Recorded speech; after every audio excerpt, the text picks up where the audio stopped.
మనుషుల ప్రేమలు మాటలకి చాలా గొప్పగా ఉంటాయి, కొన్నిసార్లు చేతల దగ్గరకు వచ్చేసరికి చాలా తక్కువ, చాలా చీపుగా కదండి. అందుకే ఒక వ్యక్తి ఏమన్నాడంటే, మానవ బంధాలన్నీ ఆర్థిక డబ్బుతో ముడిపెట్టబడిన నీ దగ్గర ఏమైనా అవసరం ఉంటే మామూలు ప్రేమ ఒలికించరు, బహుగా ప్రేమ. అప్పుడు అనిపిస్తుంది, ఇంత ప్రేమ ఎక్కడి నుంచి? మా అమ్మ నాన్న కూడా నన్ను ఎప్పుడు ఇంత ప్రేమించలేదే. ఇంత ప్రేమ ఏంటంటే ఏదో అవసరం ఉంటది మీతో. అవసరం తీరిపోయాక మొహం కూడా కనిపించదు. అవసరం తీరాక నీ ఫోన్ కూడా ఎత్తరు.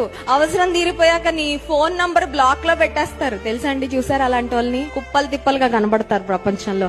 అలాంటి వ్యక్తులు అవసరాల కొరకు వాడుకొని అవసరం అయిపోయిన తర్వాత టిష్యూ పేపర్ లాగా డస్ట్బిన్ లో పడేసే వాళ్ళు చాలా మంది ఉన్నారండి. నీతో నాతో ఎలాంటి అవసరం లేదు, దేవునికి మనతో అవసరం లేదు. గాని దేవుడు మనల్ని తన పోలికలో తన రూపంలో చేసుకున్నాడు కాబట్టి నిన్ను నన్ను ప్రేమించి ఆయన ప్రేమను చూపించడానికి తన సమస్తాన్ని విడిచిపెట్టి ఈ లోకానికి ఆయన దిగి